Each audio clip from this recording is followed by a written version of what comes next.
Hello and welcome to the Ryder Cup preview show by RotoWire. I am your host, Lauren Jump, joined by golf experts Len Hochberg, Ryan Andrade, and Kevin O'Brien. We've got a packed 40 minutes for you, breaking down one of golf's greatest spectacles. Here is what we're going to cover today. Some storylines that will define this Ryder Cup, the setup at Bethpage Black, one of the toughest tests in all of golf, how the captain's picks stack up, and of course, the heavyweight matchup everyone's buzzing about, Scotty versus Rory. So before we dive in, just a fun fact. This is the first ever Ryder Cup hosted at Bethpage Black, a course famous for its warning sign, as you can see right here at the first tee, which has been removed for this tournament because, of course, they have grandstands for the 5,000 fans that are there to watch. But just as a testament to how tough the course truly is to play. So let's do this. Len, we'll start with you. The U.S. has dominated on home soil in recent years. What should we expect from the course setup this week? Well, the course extremely difficult, highly skilled golfers. I used to play that course quite a bit, probably at least 10 times when I was a college-age kid living in New York. Much easier to get on, a little bit cheaper. You didn't have to sleep in your car for a night or two to get on. But the extremely difficult part is correct, and highly skilled, I was not. So it is a beast. But reports from the course are that it has been sort of toned down a little bit. The rough is not high. The fairways have been widened. This is all in all to favor the long-hitting American team. So, that is a big change. We should not expect Bethpage Black to be the beast that it was for the 2019 PGA and in previous majors and other tournaments there. So we could see a lot of birdies, which would be a lot of fun and get a lot of roars from the crowd. But it is still a long course. It does favor longer hitters. There are still other things that you need to do well here. You pretty much need to do everything well to succeed on this golf course. The proverbial all 14 clubs in the bag. There are some tight lies around the greens. The greens will be super, super fast. The greens might be the easiest part of this entire course, and easy might not be the right word. Less hard might be better. I want to point out the start of the course. It's really interesting. It starts out with two par fours of under 400 yards. And then the number 6 is a very short par four as well. 3 of the top 6 holes. It's really important to get out to a fast start, build momentum or blunt momentum, depending if you're American or European fan. And the shorter par fours could and should favor the Americans. I think the Europeans have the advantage with long iron play, but on these short holes, wedge play will really be more important. And the Americans, Scotty Scheffler, Russell Henley, Justin Thomas, to name a few, are the better wedge players. So it looks like the course is set up to favor the Americans, not only with the wider fairways and less rough, but the first 3 holes should give the Americans an opportunity to jump out to a lead with their superior wedge play. Yeah, hopefully we do have that home soil advantage this week. Okay, so let's talk about picks now. Ryan, do you think both captains made the right decisions with their picks?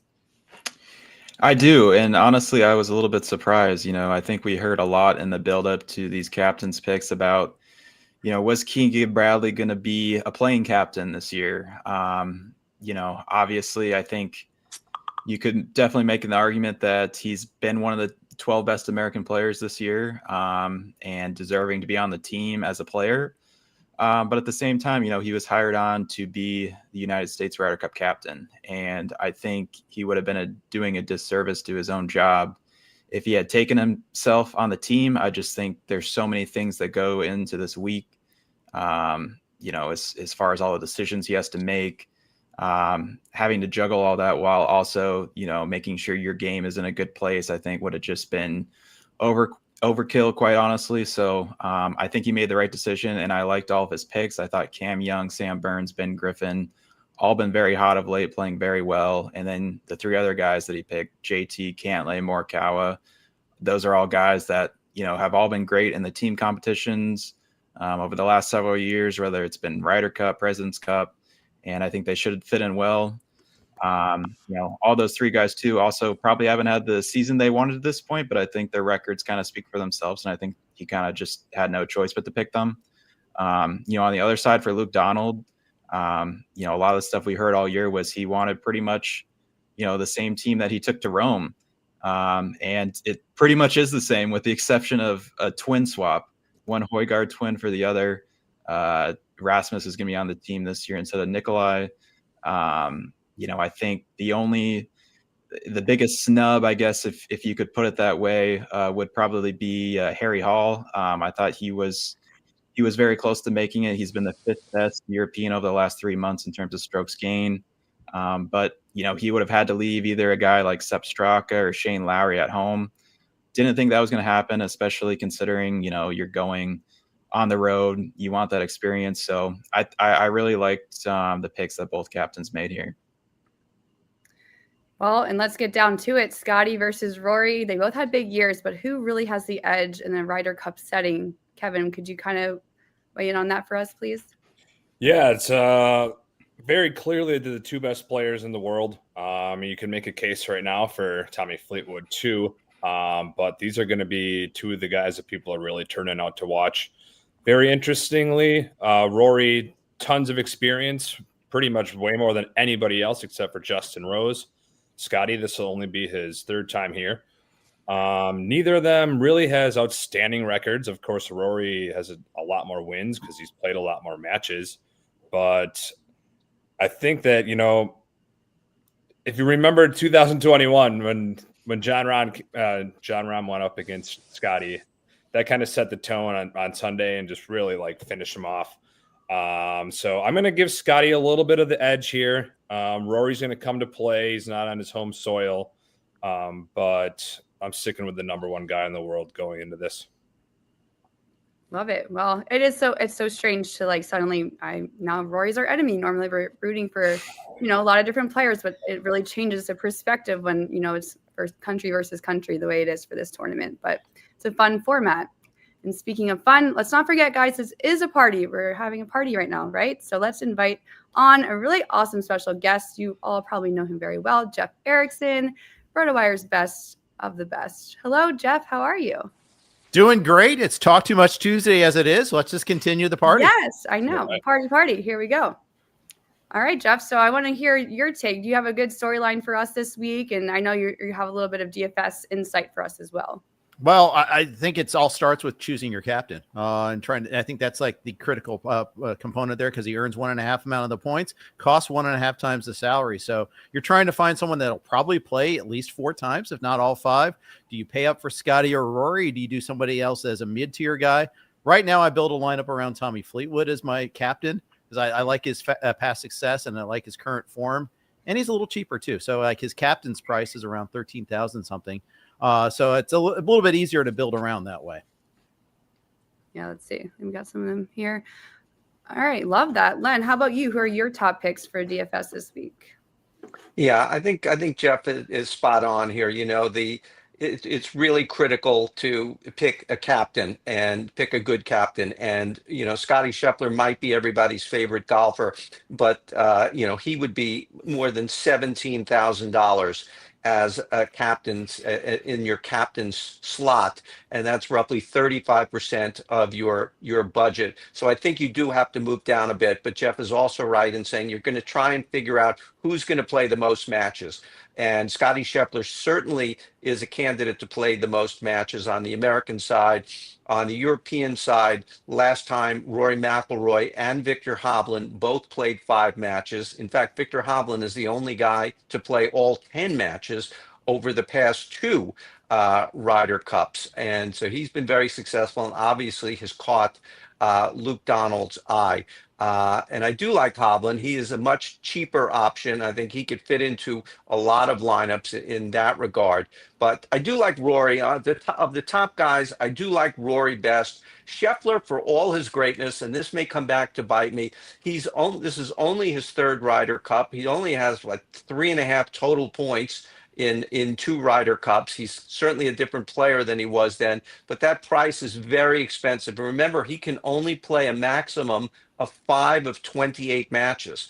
It's definitely a completely different animal from what we're used to this week. Rory comes in next. He always seems to show up at these big tournaments.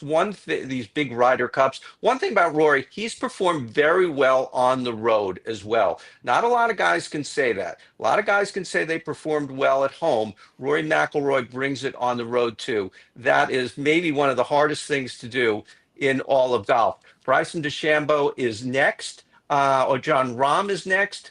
I'm still a little bit wary of John Rahm and his competitiveness and all that. We saw some moments in the majors, but, I think he'll be comfortable if he plays with Tyrrell Hatton, the two of them, the 2 live guys. I think that'll help. They've been a good pairing before. And I think everyone is really looking at Bryson DeChambeau. Bryson DeChambeau could be a boom or he could be a bust. He could really go either way in this. He's going to try and get the crowd riled up. And let's see if he can keep his game and his blood pressure and his steadiness while over a shot while everybody is roaring and roaring for him. But I do like Fleetwood, as Jeff said, and a little bit lower down, very high on Victor Hovland because of his past performance playing with Ludwig Oberg and the fact that he could play a lot of matches. Well, Bryson was just seen. Ryan, you sent us this tweet earlier. He was playing on the back 9, was it? And he was just crawling the crowd up a little bit, trying to drive the green on, was it the first hole maybe? It was, the first hole. He was out there whacking them down there. The first hole is it's a big bender to the right. A lot of the guys will just, take a short iron or something or hybrid, try to lay up, give themselves a nice wedge distance, but he was just blasting it over the tree trying to get to the green. So that would be cinema. All right. Well, what about some more bargain picks for us, Ryan? What do you think? Yeah, I mean, they did a great job touching about some guys towards the top here. Obviously, we got to fill out the rest of the roster. I think there's some good options down here. Ben Griffin was one that stood out. I mean, he's only 5,800. You're talking about a guy who's been, one of, if not the best American, over the last several months. He's finished top 15 in 11 of his last 13 starts. There's really no weaknesses at all you can find in his game. I think probably the only reason he's down this low is the fact that he's never really been in, any of these team competitions before. He's never been in the Ryder Cup, the President's Cup. So, that's going to be an adjustment. But at the same time, he did win the Zurich Classic earlier this year, which was another partner format. You got best ball in that, you got alternate shot. So clearly he showed that he can get the job done in either 2 of those formats. Honestly, I expect him to play quite a few matches because, he's earned it at this point, just with how well he's played. I think 4-ball, foursomes, either one, I think would fit his game perfectly. So, and I think there's a lot of guys you can pair with him too. So definitely like him. If you want to go over to the European side, Robert McIntyre's at 6,000. He had a good showing as a rookie at the Ryder Cup last time. He went 2-0-1. He's been one of the best putters in the world since about mid-May. He's had a lot of good finishes at some tough golf courses, second at the US Open, T7 at the Open Championship. He's another guy that's really good across the board when you look at his strokes gain numbers. And I think, he played basically just the 2 4-ball matches last time in Rome. I think he might have to be put out there in foursomes as well by Captain Luke Donald, just considering how well he's been putting it at the moment. Love it. Kevin, do you have any players you want to add to that list? Well, I was going to kind of ask these guys too. So Ryan mentioned a couple there. We'll shout out Ben Griffin and Bobby Mack for carrying me to the staff golf league title, by the way. But which guys do you think will be the make the biggest impact among the newcomers? Let's start with Jeff. I think I saw a pretty good case for JJ Spawn. First of all, he's had the major success. He's had the current form. I like that he can make putts. I think in a format like this, the putting is so important. I think he's going to get some run because of that. He'll get more opportunities, and I like his chances. We'll see who he gets paired against, obviously, but I think he's got the best chance among the U.S. newcomers, at least, of getting more chances to be out there. And I think that in and of itself is tough to handicap, but I'm going to lean that way with Spawn. And he's only 5,200 also, which is one thing I like too. Fits very well in a lineup. Ryan, I'm a little surprised you did not really talk more about Shane Lowry. You're not feeling him this time, or? I think of all the guys that got selected, I think he's had some of the worst form coming in. Just really looked frustrated a lot this year, especially at some of the majors. I definitely remember at the U.S. Open, he was ended up plus 16 or 17. He was leading going in to the U.S. Open the last time it was held at Oakmont, going into the final day. So definitely not what we expected there. Really seemed to rattle him the rest of the year. But, I think he's probably going to be playing with Rory at some point. So, he's got that. But, overall, I don't really expect him to be out too much. Last time he was paired with Sepp Straka, another guy who, hasn't really played his best golf of late. They went out in the foursomes together. So I think this is, kind of something we can get into later. But, I think the depth of the American team is their biggest advantage, really. I think Europe has some really strong horses at the top. But I think once you get further down, you compare guys like 10 to 12, 9 to 12 on each of these teams. I think that's where the Americans really have the edge. Well, I want to hear about some pairings that you guys are thinking about. But first, Len, I think we might need to give everybody a little bit of a preview of the format before we get into the nitty-gritty. Can you just give us a quick overview? Yeah, absolutely. Well, we talked earlier about the captain's mode. Everyone needs to pick a captain for their team. This is not negotiable. And a lot of people who play DraftKings will be familiar with this. Captain's mode has been available during the golf season for a few years now, but here it is mandatory. There's no way around it. We are picking a 6-man lineup for the entire Ryder Cup, and that presents a lot of challenges. We don't know the pairings yet. We don't know how much everyone will play. Once the matches start, things will change. Someone may be playing well, someone maybe not. We're really flying blind. We're trying to use as much information as we have. But as for the format itself, and I'll have to look down for this, it's all about holes. It's not about bogeys and birdies and pars as we normally do during the year.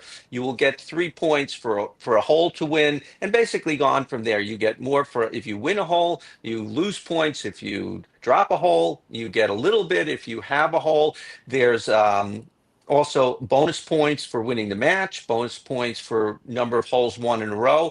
This is all on the DraftKings website. I would suggest everybody to go there. But ultimately, when picking a 6-person lineup, we're just really going to have to try and figure out who is going to play the most. And I would encourage everybody to stay tuned to the news and from the course and what's going on there over the next couple of days, because you have to lock your lineup.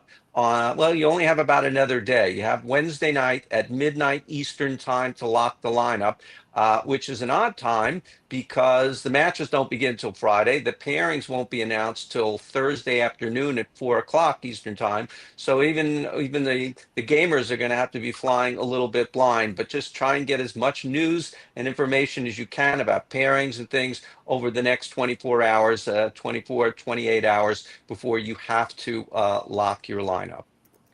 Okay, well, pairings. Jeff, tell me a pairing that you really want to see.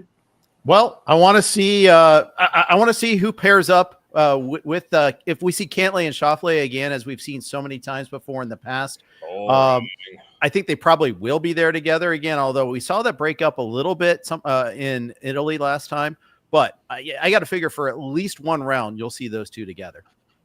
Ooh, I love it. I love it. Who wants to go next? Len, you have any good pairings for us?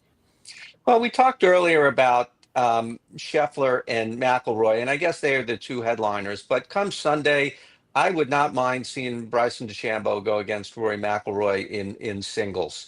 I think that could be just cinema fire, whatever you want to call it, cinema on fire. And if the matches are really tight going into Sunday, they could go out first thing on Sunday morning, play the first match. Rory played the first match. I think he's done it a couple of times. He's gone out first. DeChambeau, this is still new for him. He's played a couple of Ryder Cups, but he's not been great. And like I said, he's got to keep his heartbeat checked. But I would really like to see, it's been sort of a battle ever since the U.S. Open a couple of years ago, DeChambeau and Rory McIlroy. Love it. Do you guys think they would send Bryson out first? If you need to whip up the crowd, there's no better way to do that. I don't think JJ Spawn would be the way to go there. Apologies to the Spawn family, but yeah, I mean, that'd be pretty cool to have Scotty Scheffler in reserve. Yeah, so I could see DeChambeau hitting the first ball or getting out there on the first hole, in the first match on Friday morning. That's been rumored. And as Brian's saying, have him trying to, fly the green on number one. That would be kind of an okay beginning to the Ryder Cup. Yeah, I'm with you. That I understand it's most likely not going to happen, but give me Bryce and Scotty to start it off every day. Let's go. I mean, definitely would be good for the ratings. Yeah, I mean, that would be a good one for sure. I mean, I said the one I would want to see from the American side would be Bryce and JT, just because I think those guys are the guys that are going to play to the crowd the most, the guys that show the most emotion generally. Not sure how well their games mesh together, but I think you could throw them out together in 4-ball for sure. And those guys could just go light it up and try to make a bunch of birdies. I think if I'm Captain Luke Donald, though, I'm sending out Rory and John Rahm first thing Friday morning. I'm saying these are our two best players, foursomes. We mean business. We're here to win this thing on the road. That's what I would do if I was him. Yeah, that sounds pretty smart. All right, well, I think this might wrap up our DFS portion in the pairings for now. We might get into some betting, but Jeff, thank you. It's been awesome chatting with you. And let's talk some betting. See you, Jeff. Jeff. Yep. Yeah. All righty. So let's see. We have a lot of fun bets to talk about today. But first, let's bring on our next guest. Here we go. Thomas, how's it going? Hey, it's going well, guys. Appreciate you guys having me. Ready to mix it up. Yeah, happy to have you here. So, I mean, golf. Tell us a little bit about some of the bets you're excited about this week. Yeah, absolutely. Thanks, Lauren. Best golf week of every 2 years. It's funny when KOB pinged me this morning asking about some Ryder Cup bets. I was ready to hammer Team USA all the way. I've been a big Keegan Bradley fan. I think he's handled the captaincy very well. I thought it was a very selfless act not to pick himself. But you know what? Then I watched that video from Ryder Cup Europe Twitter this morning about the 37 players who have won abroad. Absolute cinema. Gave me total chills, really freaked me out.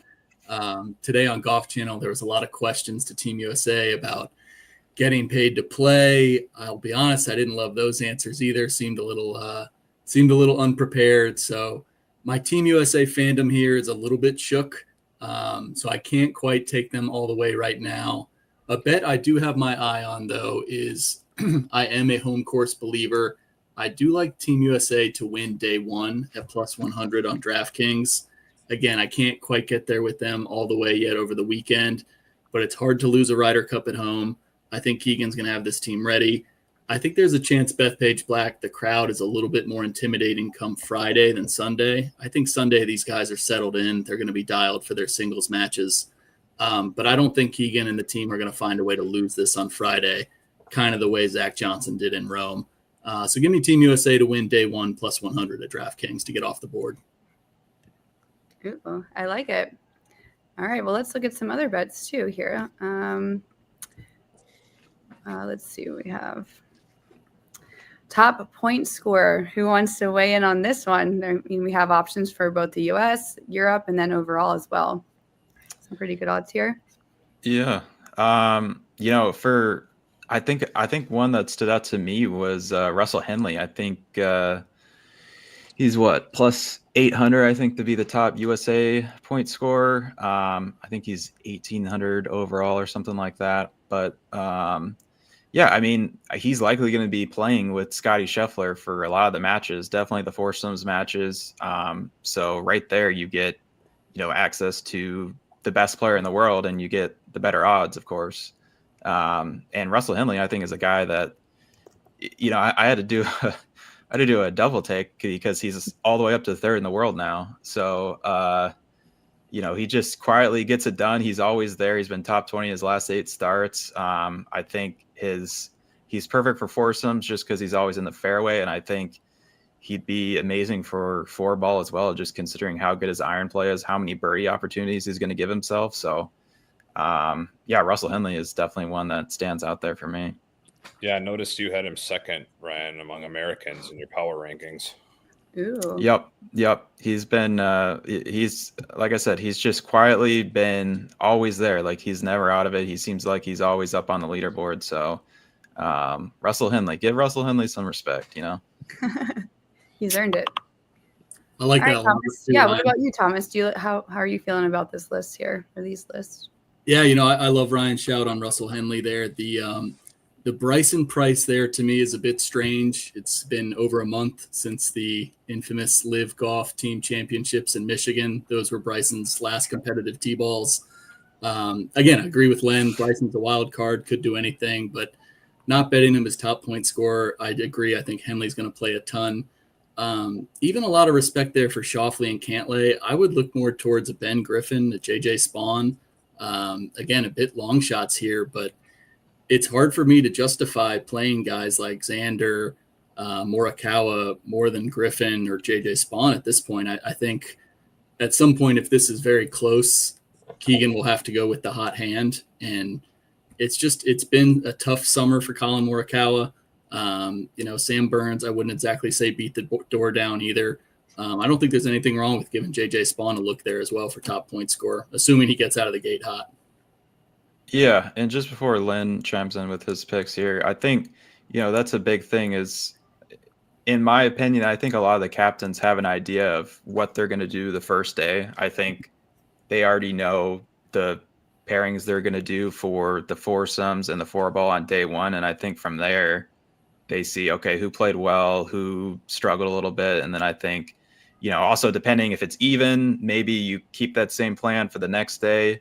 If you are trailing, need to make up some ground, maybe it changes. So I think I think for the most part, everybody that's on the team is going to play the first day, right? You have to play at least one of the other sessions besides the singles. And I think from there you just sort of adjust.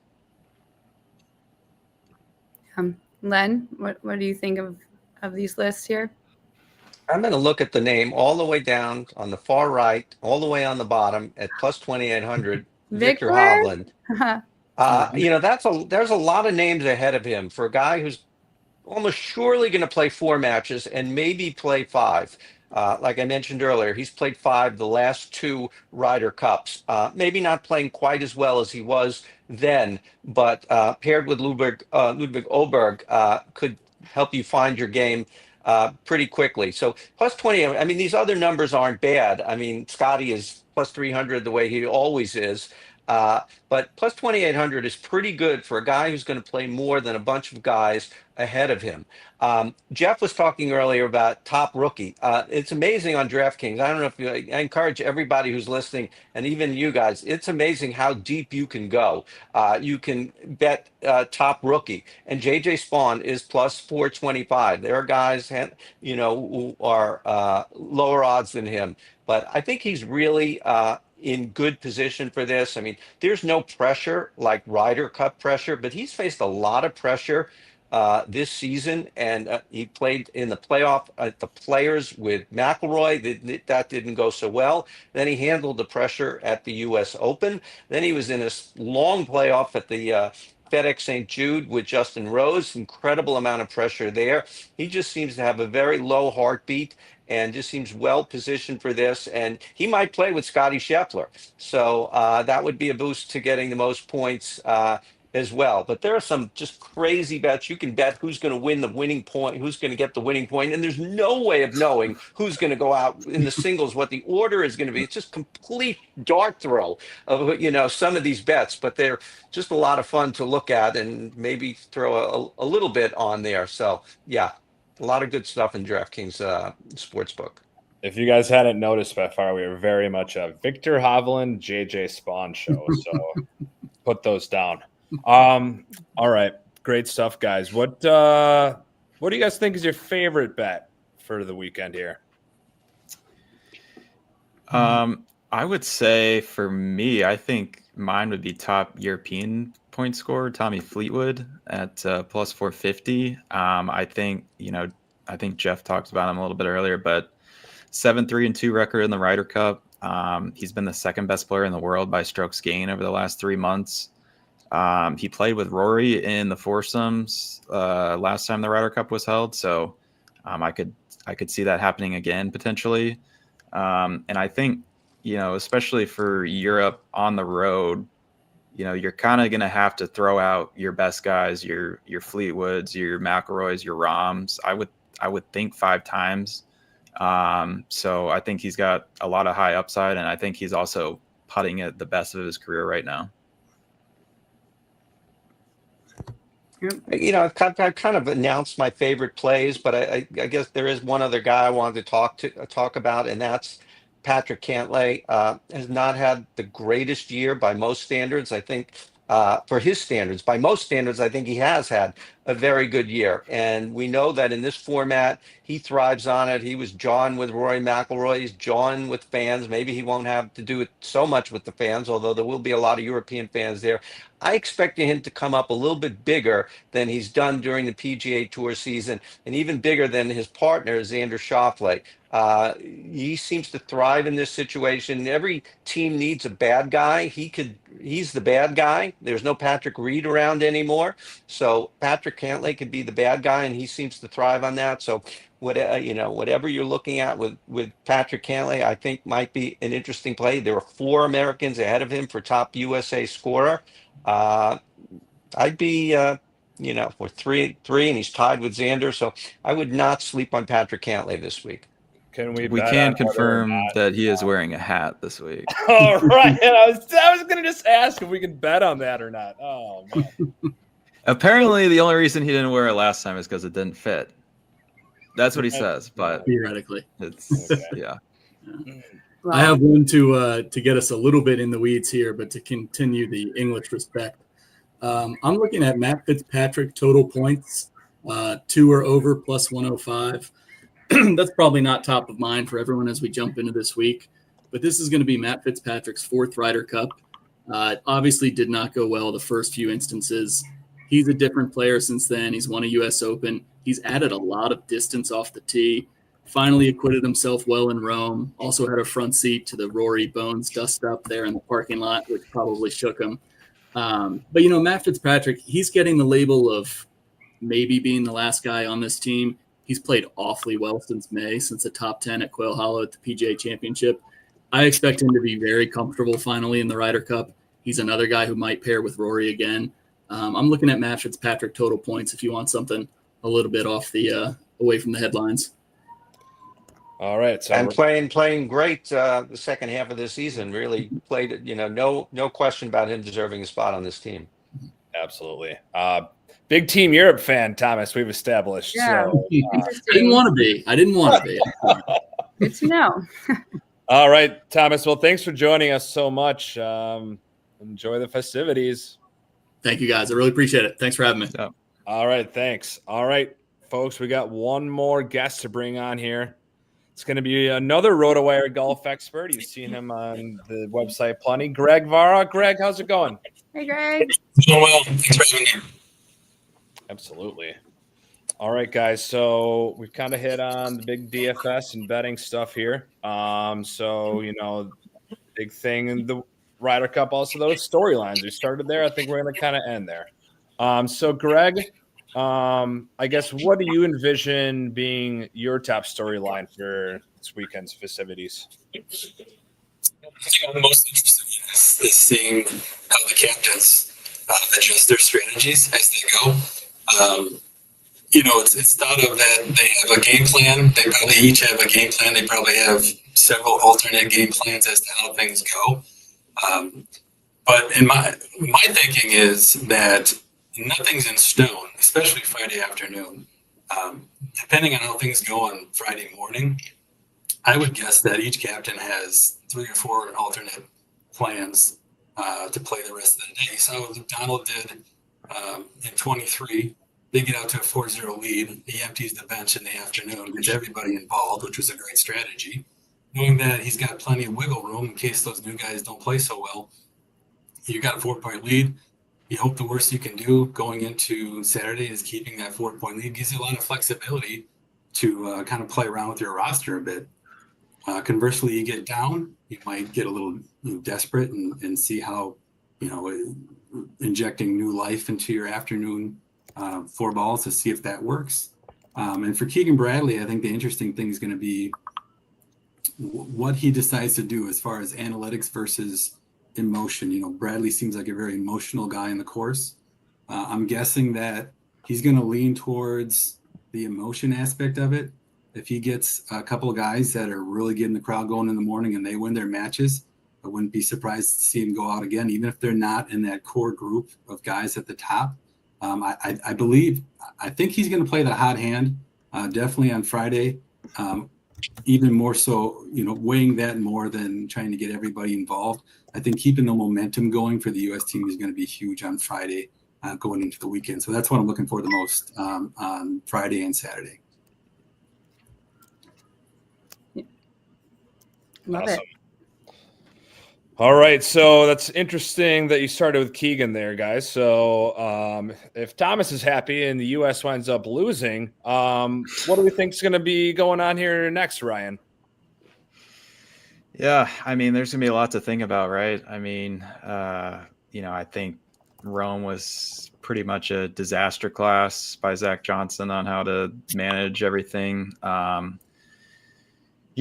think just you look at Ryder Cup recent history, the home teams have pretty much dominated, and a lot of times it hasn't even been all that close going into Sunday. I don't necessarily think the U.S. team needs to do that, but they do need to win. If that doesn't happen, I think there's going to be a lot of questions about,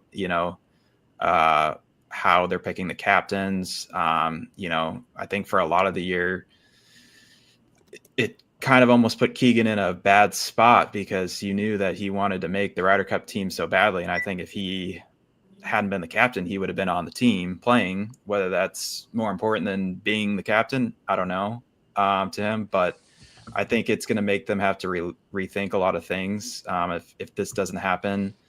And yeah, I mean, especially you get in a spot too. If you lose this one, then you're going, on the road. The U.S. hasn't won on the road since '93, so the heads would be spinning. I think if you're in the U.S. sort of team room after a loss this week.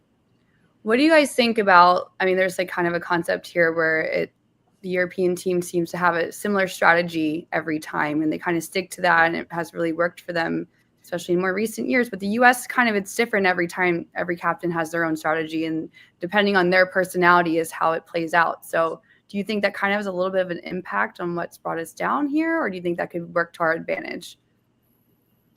I think that definitely favors the Europeans. The Europeans have the same approach every year. They are a team, and they're the ones not from the same country. We're the ones from the same country, and they're from all different countries, granted the same continent. But they seem to genuinely be friends and genuinely like to be with one another. And it just seems like the American team is just sort of put together and square pegs, round holes, and all of that. And that's maybe Keegan Bradley's biggest job, is to get these guys to like each other and to play with each other. And Thomas was talking earlier about how the narrative today was the Americans demanding money. The Europeans say they don't want money. I mean, all these things, these are all off the course things. But I think these things matter in terms of camaraderie and chemistry. And So I think the Europeans do have an edge there, and which is why they are so successful very often with lesser golfers. Yeah, they've just really embraced that underdog role. I mean, even in Europe, I'm sure they're going to be favored next time, but they're going to be, like you guys said, they're going to roll out the same strategy, and it's going to be tough for us to overcome. Yeah, well, hopefully some New Yorkers can be loud and get some good cheers going on in there and root for our guys, but surely it won't cross the line. Surely not. Surely there won't be anything dramatic happening from that standpoint. I don't know. Well, we will see very soon. Okay, so let's see. As far as the next tournament goes in Ireland, what do we think about how the captain might play out for that? Like, do you think if a different captain would improve the odds of our team doing a little bit better at a different location? The U.S. team or the for us, when we go to EU team? Ireland next, do you think like that could hurt us a little bit, or if we have the right personality there, could that really catapult us into a better? Well, I mean, it all depends on how this version goes here. Obviously, I mean, it's such a task for any U.S. captain. Not only do they have to strategize, which takes a lot of effort, but they also have to worry so much about getting these guys to gel, which is kind of strange, right? The European captain just does not have to worry about that at all. So it makes his job so much easier. With that said, if Bradley gets these guys to win, would they bring him back in 2 years? It's not something that the U.S. team generally does. They don't repeat as often as the European does. The European side will bring back a captain even more than twice. So I could see if the Europeans are successful, I could see them bringing Donald back again. And why change it at that point? As for the U.S., I tell you what, if they win in dominating fashion, I'd be very tempted to bring Bradley back again. Is there a limit to how many times someone can be captain? No, I don't think so. no. Oh, not at all. I think that if the Americans won this year, there would be an incredible groundswell from fans and the golf community to bring back Bradley to try and win in Europe and be the first in. By then, it'll be close to what 35 years or something like that since the Americans have won in Europe. But if he does not win this year, I mean, they've blown up the whole process to pick a current player. It just, when he was announced, there was no leak of that in advance. It was a complete shock. I just looked it up, July 8th, 2024, when he was announced. So they've just done everything differently to erase Zach Johnson. If it doesn't work out well, I don't know who's going to be the captain going on the road next year. I mean, there'll be a huge cry for Tiger, the one savior that we have. I kind of think Luke Donald will be done after this, a win or lose. Certainly if he wins, I think he'll be done and want to give somebody else a chance. And I mean, if you could win 2 and win on the road, I mean, it's like John Elway quit and win right after winning the Super Bowl. That's the way to go out. Ooh, that's a painful memory, Len.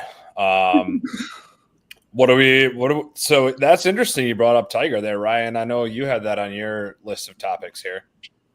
Yeah, I think he probably would have been considered for doing it this year. I thought this kind of would have been a perfect spot. I just think that, obviously he's always, trying to rehab from an injury, but I think even more than that, it's just been all the attention he's had to give to the PGA Tour LIV negotiations that have been going on for years, the PGA Tour strategic alliance stuff, having a new commissioner come in. I think there's just like so many things that are, that he's had to worry about to just try to create a better tour, I guess.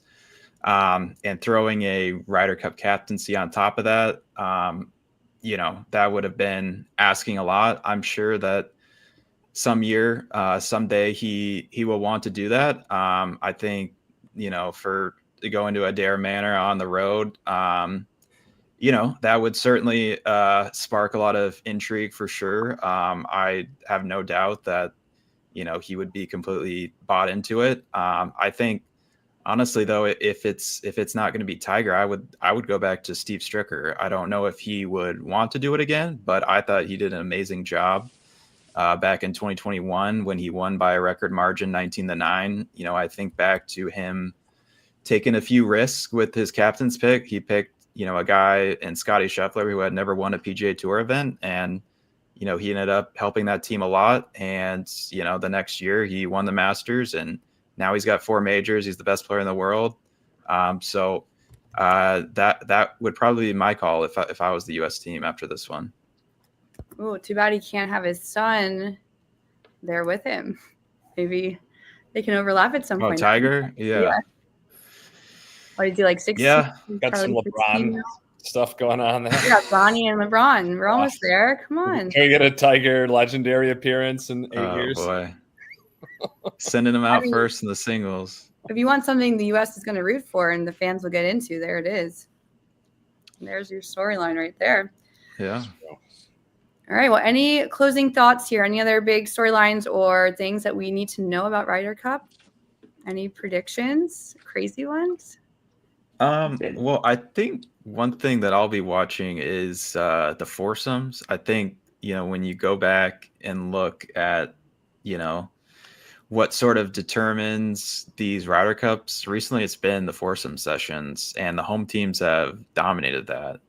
Since the 2012 Ryder Cup, the home team is 36.5 to 11.5 advantage in the foursomes. You compare that to the other sessions, it's just 63.5 to 56.5. So, I mean, right there is like the biggest difference. And, you know, Europe came out in that first session and went 4-0 last time. You know, the U.S. maybe doesn't need to do but they needed to get off to a good start for sure.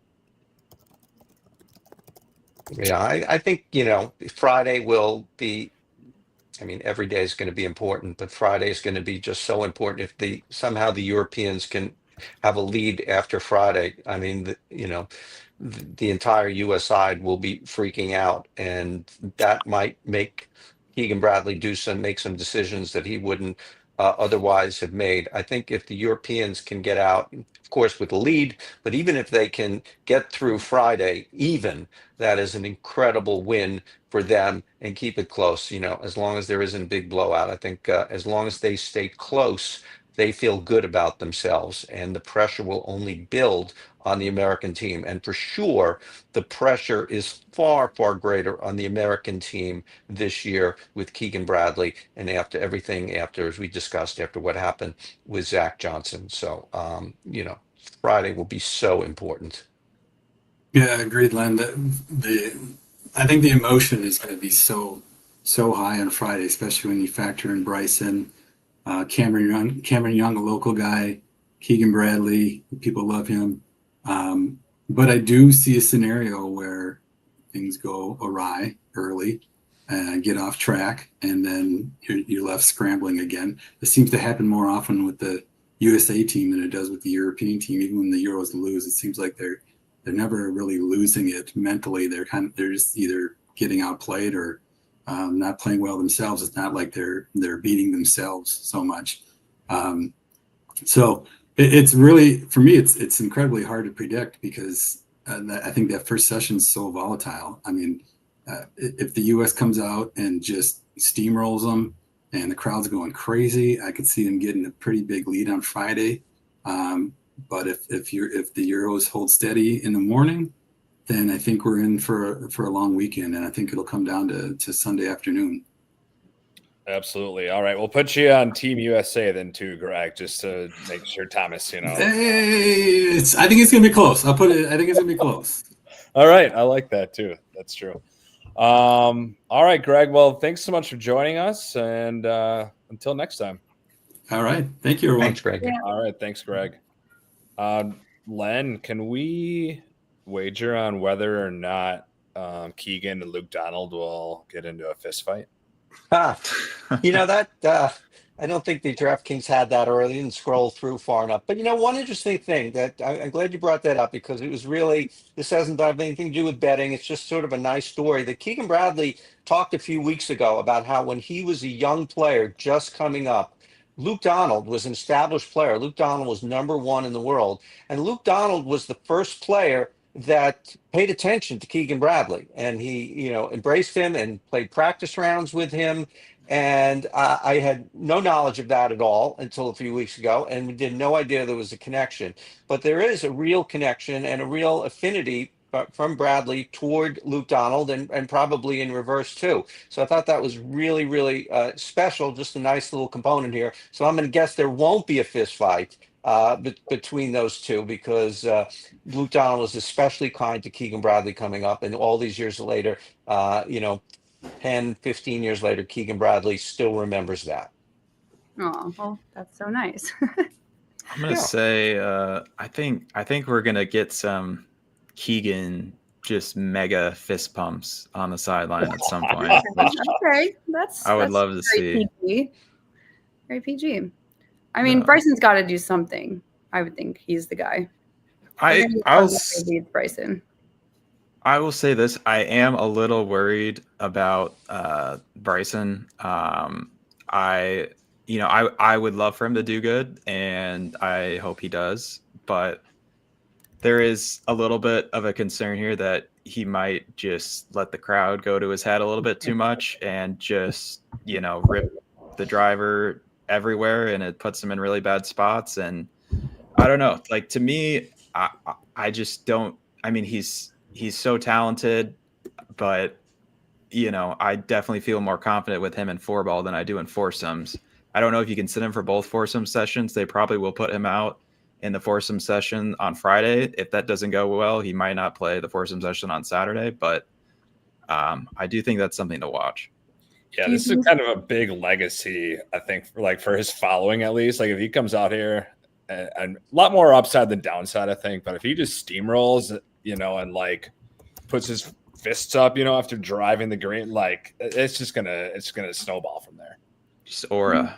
Like the live players have any, is there any weird stuff between each other or no? Yeah, I wonder what it's like in the team room with DeChambeau, the only one from Liv, and not on the team 2 years ago. Right. John Rahm and Tyrrell Hatton were both on the team 2 years ago. I don't know if Rahm was even at Liv at that point, but Rahm is clearly a team leader and a big man in the team room, and he's played with Hatton and they've won. And again, going back to the Europeans, they genuinely like each other. Scotty Scheffler has had some very pointed words about live golfers, or maybe not individually, but just the entirety of the whole situation. So I think that's another thing that the Europeans can overcome and pacify more than the American team, especially because they've just done so well together in the past. Well, I hope they can all get along for 3 days, but we'll see. All right, guys. Well, any articles we need to know about, tell us, please, Len. I know you have your DFS DraftKings article. Ryan, you did the rankings, I believe, this time. So is there anything else? We have a lot of great content up on the RotoWire website right now, so definitely check it out. Whether you're betting, doing DFS, just need a preview of the tournament in general. Anything else, guys, that I'm missing? Yeah, Ryan Poole did a betting article for us. He also did a pairings prediction article, which is kind of interested. Have some good stuff. Had some, information from some of the practice rounds on, just the different pods that they're working with. So those are all good to look at for sure. Awesome. Yeah, hey, the more you know, right? When you're making your bets. Yeah. I mean, go ahead. I was going to say, my article, I could not shut up this week. I just wrote, and Kevin got it all up and live, and a lot of time spent on the course breakdown and strategy and lineup construction. And I point out 4 Americans and 4 Europeans who might be good lineup fits. That is a free article on RotoWire. So there you go. These are articles right here. You guys haven't been to our website, you're definitely missing out. These guys really know what they're talking about, and there's a lot of really good content right now. So be sure to go there to our site. Also follow us at RotoWire on Twitter and also Instagram and everywhere else. And I guess that does it for today. There's a code for a discount for people want to You sign can up use for Social RotoWire? 15. We'll get you 15% off any subscription. And so we have month-long, 6-month, or year-long subscription. So definitely check us out. There's a lot of really good content, a lot of good tools for every sport, not just golf, football, baseball. We have betting, DFS, picks and props, everything, you name it. We're pretty great. I hear the Absolutely. football season's underway. It is. Yep. Is it? There's been a few crazy moments here and there. We just had a witching hour of kickers getting their kicks blocked last weekend. So A lot of brutal memories brought up today, guys. it's a weird week in sports. So hopefully it ends on a good note for what's next. Well, with these golfers. So yeah, Social 15 for the number of points we're going to score this weekend and party. all right. Okay. Last one. Ready? Any holes in ones or eagles this tournament? Are we gonna get any of those? No. I'm trying to think of the par threes there. They're all pretty tough from what I can remember. I don't think we'll see any hole in ones. I think we'll see a couple. We'll probably see a couple eagles, but no, I don't see any hole in ones. This is a short par 5. Is it 517? Do I remember that correctly? In one of the first few holes of the tournament? Yeah, something like 4 is a par 5, and then 13 is a par 5. 7 sometimes plays as a par 5. I think it plays as a par 5 if you just if you show up there. But 13 might be 600 something yards. I think number 4 is going to be a very short par 5, so there could be. But the par 3s are brutal. A lot of elevated greens. That's another thing we didn't talk about. I omitted that talking about the course. A lot of elevation changes, elevated tees, elevated greens, just all kinds of things that make you have to be a highly skilled golfer to play this golf course. Extremely difficult. Well, I will not be playing there. So best of luck to these guys. And thank you for joining us today. And we'll see you next time. We'll be back next year. Thanks, everybody. Thank you.